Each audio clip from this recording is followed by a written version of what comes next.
ഈ ഒരു വീഡിയോയിലൂടെ നമ്മൾ വളരെ പ്രധാനപ്പെട്ട ഒരു അപ്ഡേറ്റ് ആണ് നോക്കാൻ പോകുന്നത്. എന്തായാലും കേരള ബ്ലാസ്റ്റേഴ്സുമായി ബന്ധപ്പെട്ടിരിക്കുന്ന അപ്ഡേറ്റ് ഉണ്ട്. സോ അതിലേക്ക് പോകുന്നതിന് മുമ്പ് നിങ്ങൾ ആദ്യമായിട്ടാണ് ഈ ചാനലിൽ തീർച്ചയായിട്ടും ലൈക്ക് ചെയ്യുക. ലൈക്ക് എന്ന് പറയുന്നത് ഭയങ്കര ഇമ്പോർട്ടൻ്റ് ആണ്, എല്ലാ വീഡിയോയിലും പറയുന്ന പോലെ. സോ 200 നമ്മുടെ ലൈക്കിൻ്റെ ടാർഗറ്റ്, മാക്സിമം ഒന്ന് അവിടേക്ക് എത്തിക്കാനായി ശ്രമിക്കുക. സോ ആദ്യത്തെ അപ്ഡേറ്റ് എന്ന് പറയുന്നത് നമുക്ക് എല്ലാവർക്കും അറിയാം, ഇപ്പോൾ ഐ ലീഗിലെ ഏറ്റവും ശക്തമായ ടീം എന്നൊക്കെയാണെന്ന് ചോദിച്ചു കഴിഞ്ഞാൽ അതിന് 2-3 പേരുകൾ നമുക്ക് പറയാൻ സാധിക്കുകയുള്ളൂ. വേണമെങ്കിൽ 2 പേര് പറയാം. ഒന്ന് ശ്രീനിധിയും അതുപോലെ തന്നെ ഗോകുലം കേരള FC-യും.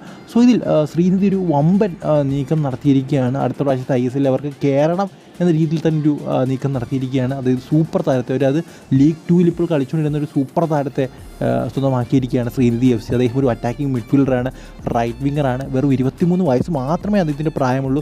പേരെന്ന് പറയുന്നത് ഏഞ്ചൽ ഒറേലിയൻ എന്നാണ്. കൂടാതെ പനാമയ്ക്ക് വേണ്ടി ഏതാണ്ട് 3 മത്സരങ്ങളും അദ്ദേഹം കളിച്ചിട്ടുണ്ട്. നമുക്കറിയാം പനാമയുടെ റാങ്കിങ് എന്ന് പറയുന്നത് 35ാം റാങ്കിങ്ങാണ്. അതുപോലെ കഴിഞ്ഞ കോപ്പ അമേരിക്കയിലും അവർ കളിച്ചിട്ടുണ്ട്. സോ അങ്ങനെയൊക്കെ നോക്കുമ്പോൾ ഒരു മികച്ച സൈനിങ് എന്ന് തന്നെ പറയണം. അതായത് അവരുടെ ടീമിലേക്ക് എന്താ പറയുക, ഒരു കോമ്പറ്റീഷൻ ഉള്ളൊരു പ്ലെയർ തന്നെയാണ്. അതായത് എപ്പോൾ വേണമെങ്കിലും ടീമിലേക്ക് സെലക്ട് ചെയ്യും. പനാമ എന്ന് പറയുന്ന ടീമിലേക്ക് എപ്പോൾ വേണമെങ്കിലും സെലക്ട് ചെയ്യാൻ പറ്റിയൊരു താരമാണ് അദ്ദേഹം.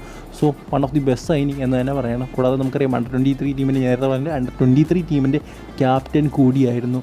So one of the best signing, അതിൽ കൂടുതലൊന്നും പറയാൻ സാധിക്കില്ല. അവർ അറ്റാക്കിലേക്ക് അതിനകത്ത് ഏറ്റവും വലിയ ആയുധം എന്ന് തന്നെ. അടുത്ത അപ്ഡേറ്റ് എന്ന് പറയുന്നത് കേരള ബ്ലാസ്റ്റേഴ്സിൻ്റെ ഫാൻ ഗ്രൂപ്പായ മഞ്ഞപ്പടയുമായിട്ട് ബന്ധപ്പെട്ടുള്ള ഒരു അപ്ഡേറ്റ് ആണ്. അതായത് മഞ്ഞപ്പട ഏതാണ്ട് 3 ലക്ഷം രൂപ നമ്മുടെ മുഖ്യമന്ത്രിയുടെ ദുരിതാശ്വാസ ഫണ്ടിലേക്ക് നൽകിയെന്നാണ് നമുക്കറിയാൻ സാധിക്കുന്നത്.